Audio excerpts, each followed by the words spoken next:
The innovation for me is not something that how the world will look like after 1,000 years, or not after like 50 years or something. If you have an idea, uh, go out in the market, find people who resonate with your idea.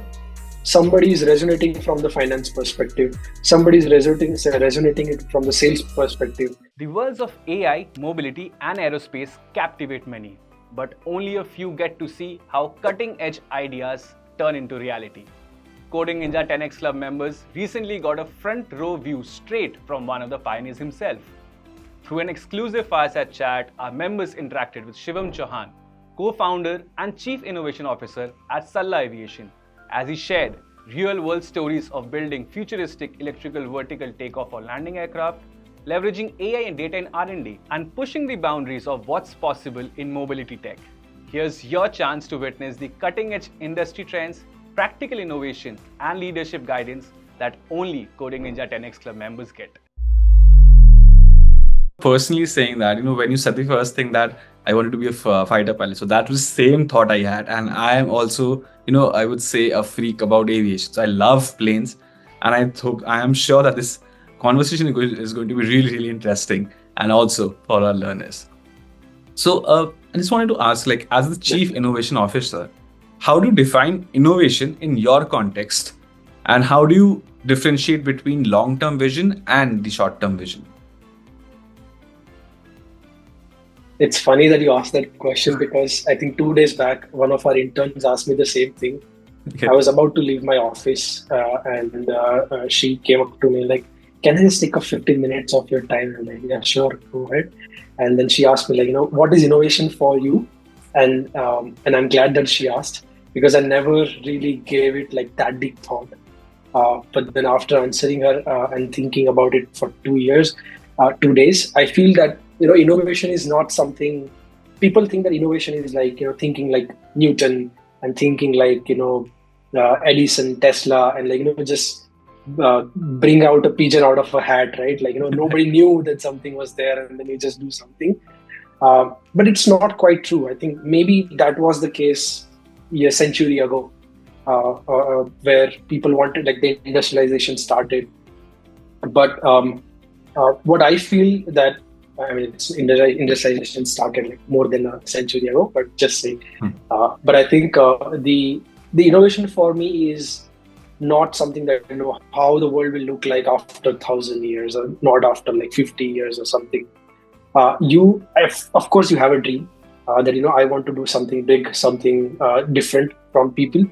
But then always remember that a thought that is coming to you right now, and the day and age that you are living in, everything is influenced. Right, like you saw a reel on Instagram a few days back, was there in your subconscious, and then you saw something, or you talked about something with somebody else that was stored there, and then after a few months, your brain tricked you into telling you that, oh, you have a great idea today. So the way I put innovation is like think about what you're seeing today around you, and just try to extrapolate that for next 10 years, for next 20 years, for next 50 years, and just try reverse engineering it. So you have two things here. You have what is available today, and you know where the destination is. And then when you reverse engineer it, you have a map for yourself that, okay, this is the roadmap that I have. Now, with the tools I have today, how do I achieve that? And that's where the innovation is lying, not where the destination is, right? How do you achieve that, the entire journey? That's where the innovation lies. So I think that's what I can tell. And I think I kind of answered your question that, how do you differentiate between long-term and short-term goal? Long-term goal is needed, yes, because you don't want to just wander off into the world of innovation and engineering. Like today I tried something, tomorrow I want to try something. It's good, but then it's not a change or a progress you're making in the same direction. But then it is also important to know that while I want to reach to a destination, where my steps are today, like what are my tools today? Because if I just start telling people that I want to live on Mars because Elon Musk is doing that, and I'm not opposing it. I am kind of an engineering freak, I'm a fan, but he really has a roadmap for himself, how I want to, like, if I see a human on a Mars tomorrow, how do I do it day before that, and day before that, and a year before that? So he reverse engineered the whole thing, looking at the today's rocket technology. Now he's building on it. So that's always how you go forward about it. And I would like to say that you have put it very beautifully, that how innovation means to you and what is the vision. So, and we do have the same feedback from our learners also. And you have put it very beautifully. So when we're talking about innovation and about Sarla Aviation, so let's understand one thing, that what was that what if that came in your mind, which was the main foundation between Sarla Aviation? Yeah. So it's okay. I think we are the three co-founders of Sarla Aviation. Me, Rakesh and Adrian. Rakesh and Adrian were working in Lilium, which is another electric vertical takeoff and landing aircraft company out of Germany. I was working in California in the company called Joby Aviation. So we have seen an electric aircraft, how it is built and how is it flying in the other countries, and how they were trying to achieve it. But then one thing that really stood out was, and I think everybody knows this somewhere, somebody has told them in their entire journey, that we as an Indian or Asian talent runs a lot of tech companies outside of India. And to kid you not just in the companies that we were working on, but also the friends that our friends that were working in different companies. Almost 20 to 30% engineering workforce was coming from Asia and South Asia, to be very specific. So to us, it felt like, if we are building an electric plane or a plane of that matter, which is a totally new technology, it looks like a totally different aircraft. And we learned the technology, how to do it from other companies in other countries, but why not do the same thing for our own country, for our own problems in India? So that's where, what if we make the same technology in India, where there is not a single private company as of today which is making the complete aircraft out of India. What we know is HAL is the PSU. I'm not sure if it's a PSU, but it's that is the one company which does all the aviation work out of India. And then there are now startups coming up to, let's think about rocket, let's think about planes, and let's think about missiles. So that what if, because the supply chain is also kind of non-existent, because a lot of supply chain is service companies working for international market and DRDO and ISRO, where the pockets are very deep. So now how do you commercialize and also democratize this technology and make it as a large scale? So make it in India, for India, and maybe tomorrow for globe. And I'm sure that this will be going global. And this is a very wonderful idea and a wonderful vision that you have. So we wanted to understand, like, we got a complete vision of how Sarla Aviation came into the picture, how it has come into existence. So we wanted to understand what is the tech requirements behind it. So how does AI, data, or simulation tools actually help in the R&D and testing in aerospace today? So if it does help also, so we wanted to know from you, how does in today's AI era it's different, or if you have an advantage today? Definitely. I think aerospace industry is such industry where multiple disciplines come together. It's not just programming, not just electronics, not just software, not just data science, not just AI, aerodynamics, structures, design. A lot of things come together, and then that's where, because a plane is like a flying tank, right? Like, you really want to build something which is very trustworthy, but then yet it is very powerful and it delivers what it was promised for. So you have to really have a team which thinks from 100 angles, try to break it on the ground, on the table, so that it doesn't happen in the air, right? So I think very specifically answering the data, AI, and simulation, it's a bread and butter for us. because without really learning from how other people made a plane, what kind of technology they use, what kind of materials they use.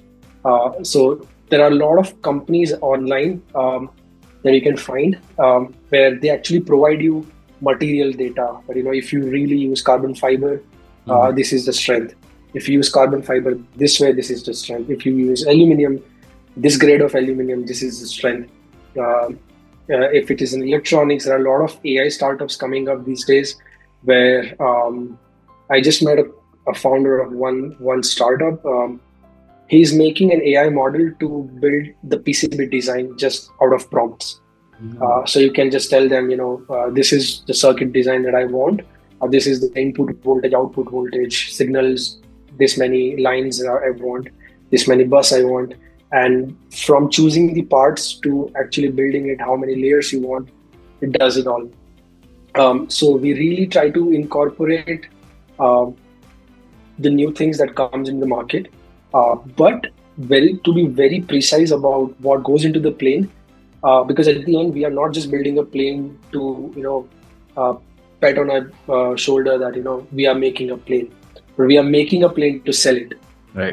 So when we are actually selling it, or we want to sell it, the government will come into picture and tell us like, okay, you are telling that this plane can fly 2 kilometers up in the sky, for an example, right?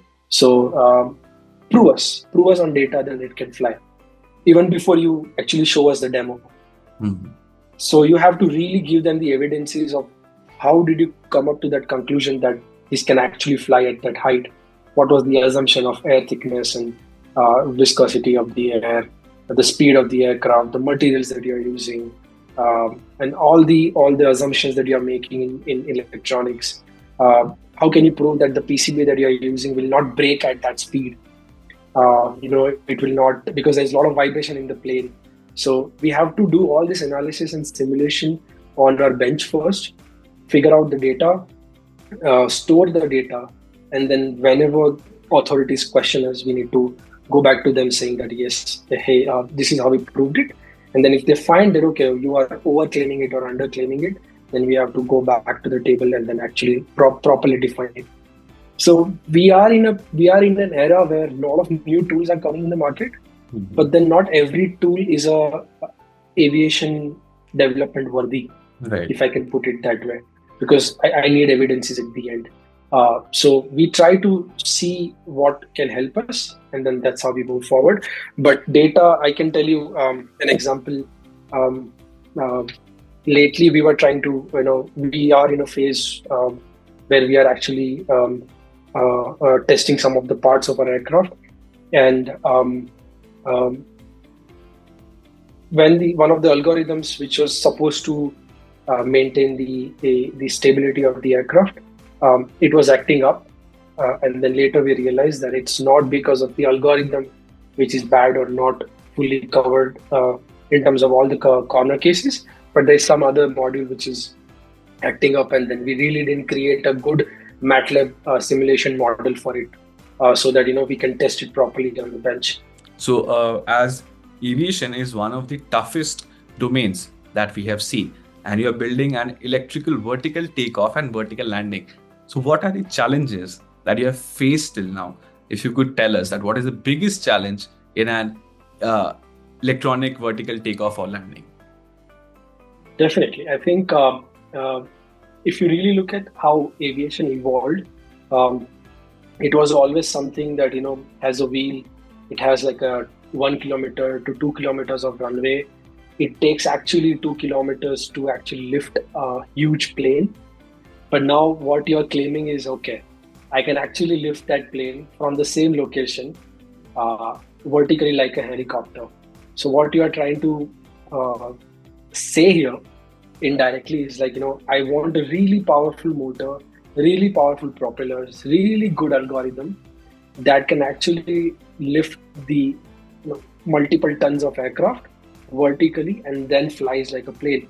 So then that description in itself is like a fairy tale, right? Because usually if you really look at the aircraft, it weighs in tons, right?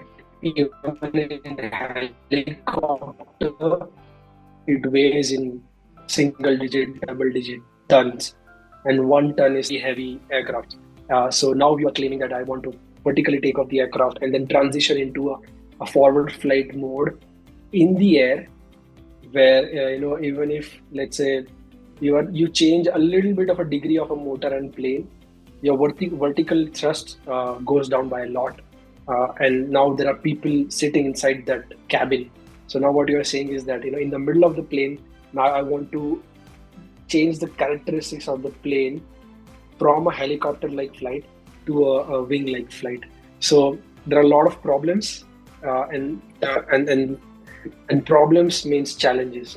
I'm not saying problems in a negative way. So yeah, I think I don't know where to begin with all that, but that's the mota problem statement that we have. And I guess if I'm not wrong, like when, as I mentioned, I was also into loved aviation. So basically, these were Harrier planes, which usually navies use as the fighter planes. So I'm very really amazed how this is going to come into for a passenger segment also.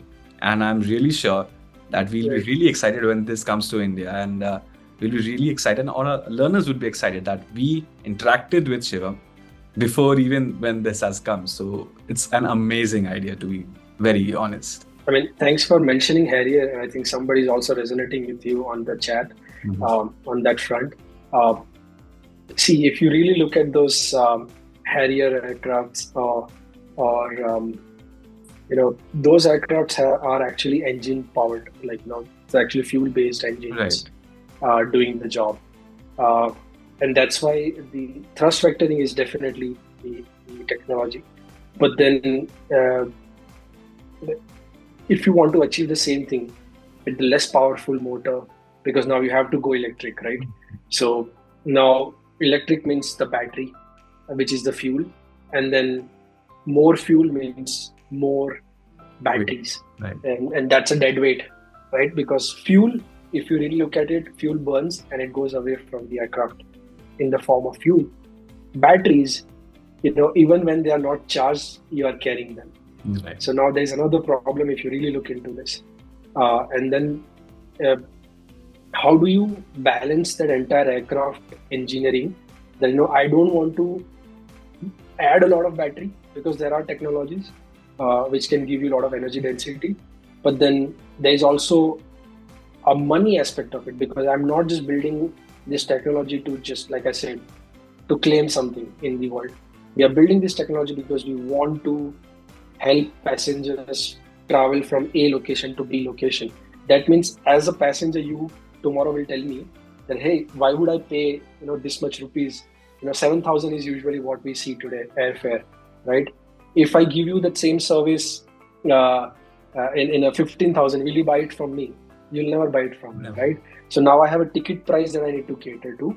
Then that means I only have limited money to put that into engineering to build a plane, and not just one plane, many more planes.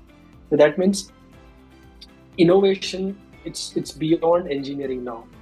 It's also into financing, what kind of motors that you want to do, that you can, every plane that you actually fly in today have a reserve fuel. That means if you land, there is a failure on landing, you can actually take off again and try another attempt. In the battery, that's the problem, because 1 liter of fuel has the same energy density as 100 liter of fuels. I mean, if you look at per volume basis. In battery, the weight doesn't reduce, but then the less voltage, more current. So the power, at the end, you talk about power. So there are different problems with the electric vertical takeoff and landing, but then it's very green, and it's better for future. So that we are not saying that there should not be no fuel in the world, but then why not limit the usage of fuel to the places where it's actually required, and not in and around the city where a lot of young generation is coming up, right? There are a lot of pollution and other things that are we are fighting on the daily basis. So that's the whole vision that we want to look at. Really wonderful vision, and I also am getting the same question which I was going to ask next. That how do you think that data analysts or our full stack developer learners, how can they contribute into this aerospace industry? Because we have always thought that the aerospace industry is very distant and inaccessible. So how do you make innovation in this field, inclusive for all the young engineers out there, and how can they contribute into this domain? That's a great question, and I'm very happy to share this.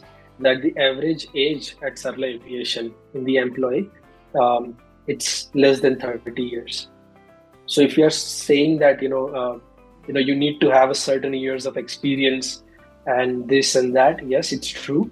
But the young generation is really doing good job in terms of searching on their own on the internet, learn from online learning programs, joining communities where somebody in California solving a problem, and then you are just seeing at the results and approaches, and that is everything for free. You have Git repositories today freely available, so they can just download, tweak and build something on the top of it. So and this is my personal theory, because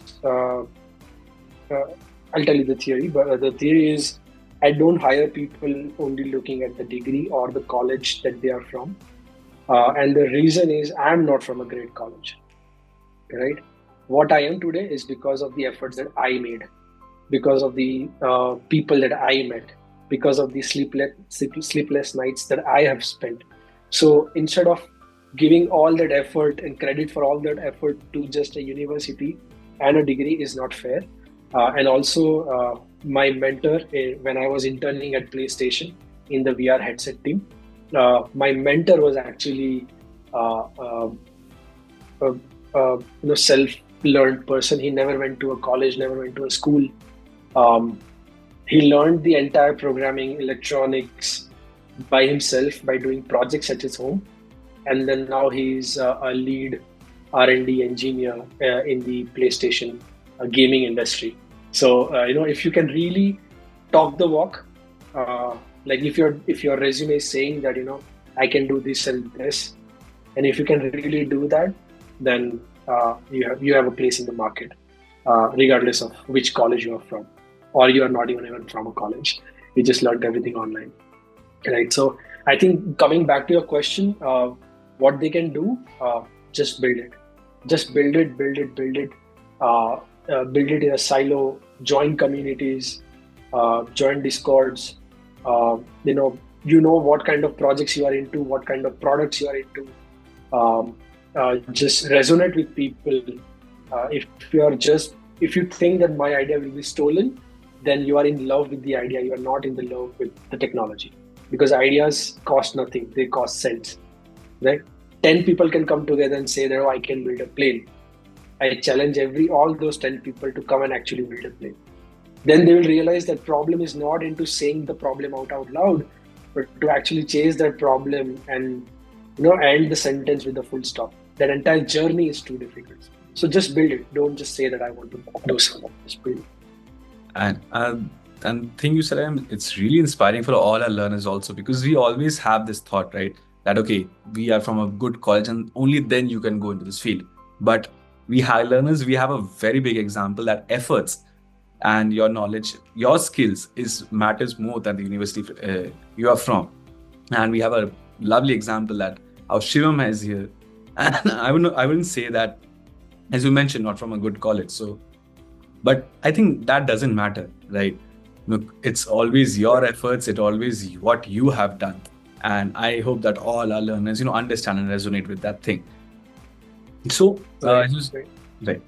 And as you're mentioning, so we understood how these problems are there with electric, vertical takeoff and landing, how people can contribute. But let's understand from you that how and if is India's infrastructure technology is really that up to that par that we can go ahead with an air taxi, or what are the challenges you are facing related to this? I think let's just eliminate the self-doubt out of all of us. India was ready, is ready, and will be ready.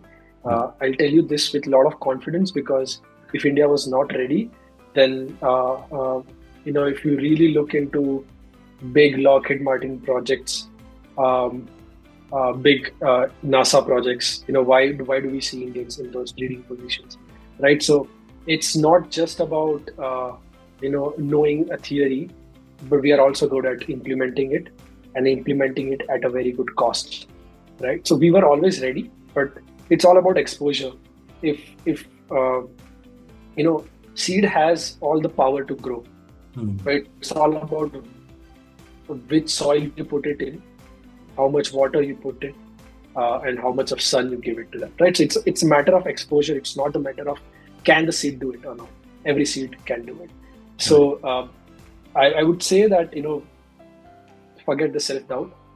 If you have an idea, go out in the market, find people who resonate with your idea. Somebody is resonating from the finance perspective. Somebody is resonating it from the sales perspective. Somebody is resonating it from the engineering perspective.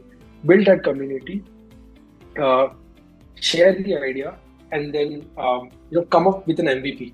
Always, it's very hard to criticize a white paper, right? Unless you have built something, then you can actually criticize that yes, this was a good feature or not. So never come up with a problem, come up with a solution that you think works best for it.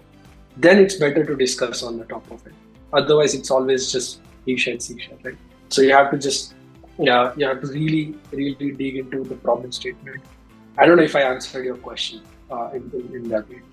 I guess you did, and I'm very sure that and we are getting the same comments from our learners also, that the way Sarla Aviation has come, it's very inspiring, and the way your approach. So it's a lovely approach that you're taking, and I guess a benchmark or a guidebook for our learners also, who are trying to take their careers from X to 10X, and also if they want to go into different structures, because this your answer or your approach, I guess it's common to all domains, either in if they are into aviation, aerospace, or any domain they are in right now. So talking about different domains, what's that one technology apart from the aerospace industry you think will have a massive impact in today's time? Apart from the aerospace, if any technology do you think that is going to change the world that we see as of today? I have a little bit of a crazy idea here. I think that everybody knows globally and even inside India that there was a huge penetration of technology in the last few years, right? The penetration of internet, penetration of mobile phone, the usage of internet, right? So there's a lot of data on the internet, like how Indian audience is actually consuming internet. Some are using it to learn something new. Some are using it to build something new. Some are actually being influencers, which generates revenue, right? So now it's like all the data is out there on the internet. But so far, if you look at the internet and the technology, it's very much West driven, because every developing new technology needs a lot of money, right? So you can say more or less that a lot of technology actually came from the West. What my personal thought is that the technology that will make a lot of change, a lot of impact coming into the future, definitely AI. But then with a slight spice that I want to add is the indigenization of the internet or the AI. What does that mean is, like, I'm not saying, when we talk about India in a technology, we want to see elephant, peacock, and some classical music in the background. What I'm trying to say is, how do you fit a technology, tailor it for Indian market? Right. Because Indian market is very big in terms of consumption, in terms of development, in terms of pushing a lot of new technology out there. So building AI the way India understands and India wants to use it is, I think, is going to be a next big thing. And one of the big indicators that we are already seeing is Indian anime. I don't know if anybody here is a follower of anime. Check out online that how many Indian gaming industry. Like Indian anime studios are coming up with a great solutions. Even one of the famous YouTubers, a tech reviewer, also came out with his own gaming, like a game, where he's actually taking the whole story by storm. You know how like Indian context and Indian characters and Indian everything. Because if you just cater to the Indian market, that's like the world's biggest population chunk, right? So that itself is a lot of money. True, very true. And if we're talking about the space, and as you mentioned that the technological advancement is going on and it's very rapid. So what do you think is the underrated skill everyone or each learner should have in today's time? Even if they're in AI, hardware, or innovation, what's the underrated skill you feel every person should have in today's time? This takes me back to my days in school in primary. My teacher asked me to stand up and introduce yourself, and I'm like, Shivam Chauhan. I like soldiers. I like this. So not even being able to put yourself out there is the very underrated skill. People think that it's all about wearing good clothes, with nice haircut and good glowing skin. That's all about presentation. No, you can definitely capture attention just by saying one sentence instead of saying 1,000 sentences, right? So learn how to express yourself, because at the end, if you want to be an innovator, you are getting 10 ideas of a day, but then you can't even convince 10 people to put money into your idea. It's of no use, right? Because you are not even able to convince 10 people. How will you convince half of the India to use your product? Right? So you need to have a clarity in your vision, and the clarity will come only when you start talking, start expressing, and express in a way that people understand. And for that, you also need to sometimes know your audience. All right. Today, I can see that a lot of engineers are here, right? So I know that for a fact that engineers suck at explaining their ideas. And a lot of programmers are here. I know a lot of them hate commenting. And even if you see the comment, you can't even make sense of what the function is, right? So let's start from there. Start expressing yourself from somewhere, but at least at the end, it should come out from your mouth and convince at least one more person to put money into you. You have won the world. A very important piece of advice. And learners, this is the motive of the CXO Café sessions, that you get first-hand insights from such top leaders who are changing today's today's era, and who are bringing this change. So this is the motive of the TEDx Club. So I just wanted to know that if you feel that communities, collaboration, and mentorship, so what is their role in today's time in anyone's career, and as an innovator also? So how has these things helped you? Let me answer that question by questioning you back. Right. If you want to learn something, there are two options. Either you can spend, let's say, 20,000 rupees, do the course, do everything, buy softwares, buy licenses, complete that. I think that everything costs 20,000 rupees. But at the end of it, you will learn exactly what you want to do. Or just talk to somebody, ask a simple question, and then okay, this is what I want to do. How do I do it? Which one would you prefer? Burning 20,000 rupees or just asking someone? Obviously, we would go for the second one. But I think that is also the difficult part. Everyone has a thing how to ask people actually to get that answer from them. There is a wonderful book. I'm not a great reader, but I've read this one. It's called The Mom Test. We all have that one person in our family, which is our mom, which knows everything about if you're lying, if you're not lying, if you're sad, if you're happy, with the minimum number of questions, right? So that is something called Mom Test. Read that book And it's basically a tendency about how do you ask minimum question and get maximum out, right? Because when you are talking with, let's say, somebody, if I get 15 minutes with Elon Musk in a room, will I ask him, how do you prefer your food, Indian or not? Or will I ask something very important to him, like, 15 minutes, I have to value that 15 minutes like $15 billion. Because the advice that he'll give me will take not 10x, 100x, 1000x, right? Because he's like one of the richest people. So you have to really know, and again, that links back to the communication. If you are stuck, let somebody know exactly where you are stuck. Don't ask a vague question. If you ask a vague question, you get a vague answer. So be very specific in your question, and then you get an answer back. And Mom Test is a book that I suggest everyone to read. Yeah. Cool. And I hope that learners, please, as Shivam has mentioned about the book, just give it a read, because in today's time you have it on internet also. Give it a read because you'll understand how to basically ask questions and get the most value out of it.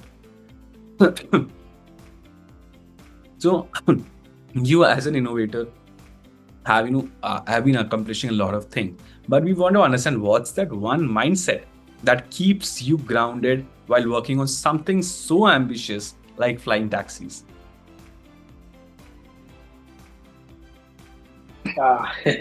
It's the same thing. Like, how do you differentiate between long-term goal and short-term goal, right?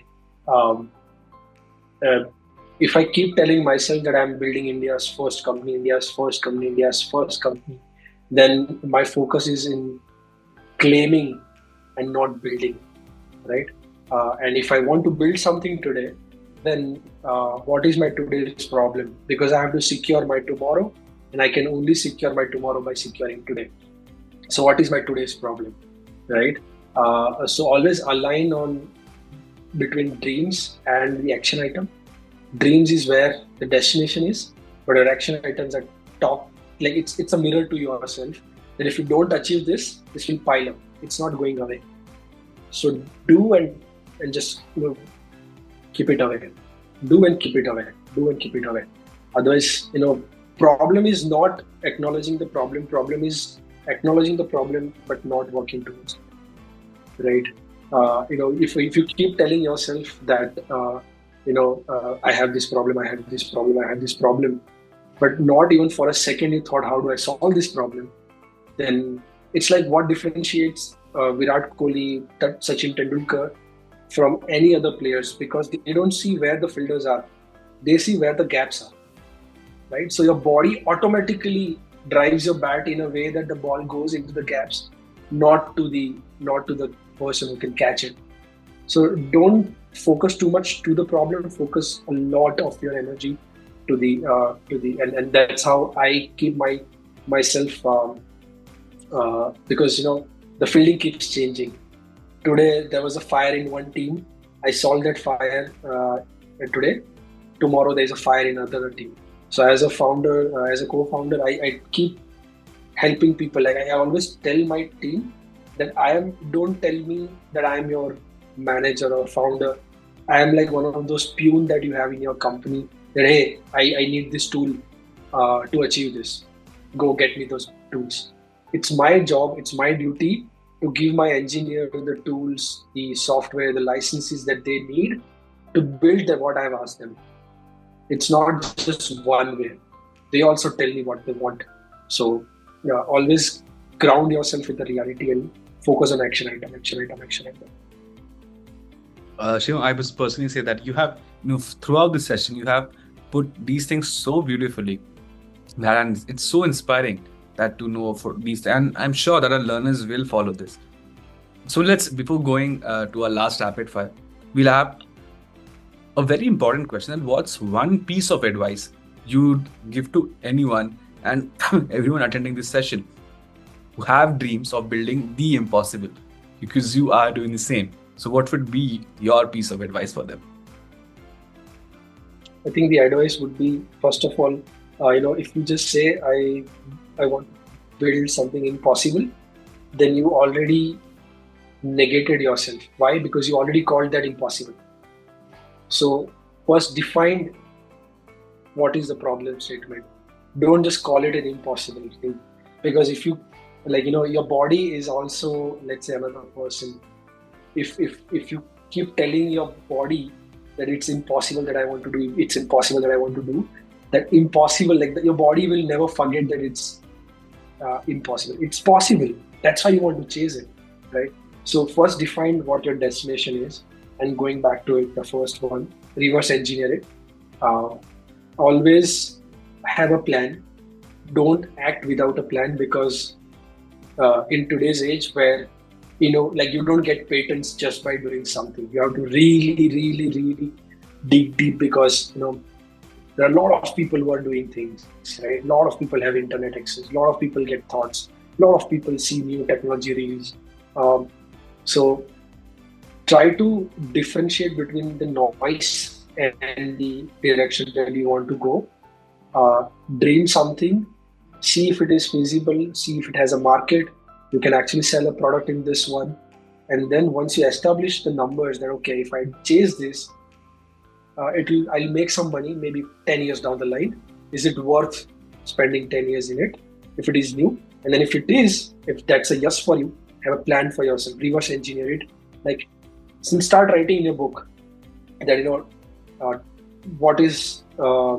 who is Shivam after 10 years? What are the characteristics I see in Shivam, right? So just have a book for yourself. Your name is XYZ. Who is XYZ after 2 years, right? He's like a CEO of a company, CEO of a tech company. Break it down. Unless you know how to break down a problem statement, you don't even know what are the action items. So first learn how to break down your destination. Then there are 5 things I need to achieve. And to achieve every single thing, there are 50 things that I need to achieve. Now, okay, this is the plan. How do I align it on my calendar? And what is the lowest hanging fruit that I can start with? Okay, I'm a software programmer. I can start with programming today itself. But then I need a finance person, I need this person, I need that person. So you start talking to people and start building a team. And then that's how you align on your calendar, and eventually you reach there. So that's communicating is very important. And communication is not always to somebody else. It's also to yourself. That, hey, this is what I want to do in next 2 years, and this is how I will do it. That is where I would say people should work. And I'm I can tell it on behalf of our learners also that today's session was really inspiring for all of us, and because you're building something which people never even thought, it was never thought, and we are waiting eagerly to see Sarla Aviation in our cities, and we will be surely very excited to see, because all our learners have got that glimpse of what you are trying to do, and we'll be really happy to see that change. So we'll take a few questions from our learners. Before that, let's go for a fun rapid fire. So I'll ask you 5 quick questions, and if you could just give me an answer quickly. So first, morning person or night owl? Night owl. Definitely. Favorite tool for prototyping or testing? That's how I got my glasses. Great. Sorry, I missed the question. Favorite tool for prototyping or testing ideas? Since I'm from electronic software, there are multiple tools, but GitHub, definitely to look after what is the highly rated repositories, to see new technologies. Then Raspberry Pi, just to quick develop things on it. From server to web app development to hardware development, you can do it all. And I want to give a free shout out to an Indian company trying to do the same thing out of Gujarat. They are trying to build one single board computer like Raspberry Pi. It's called Vicharak. That's a company's name. Which I'm also trying to buy these days and get my hands on it. So it's I have something like Raspberry Pi and GitHub. I think that's my go-to. Great. And the most underrated skill for early tech professionals today? Communication. Because I see when I interview people, people go round and round and round. I trust them that you can code, because I don't want people who can code. I don't want people who can do just the tech. I want people who can actually do the job and tell me where they are in simple words, or where they are stuck in the simple words. Because if you don't, because I'm also talking with 50 more engineers.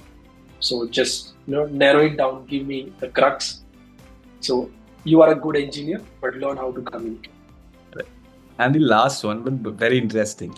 So the next dream project you're planning to tackle?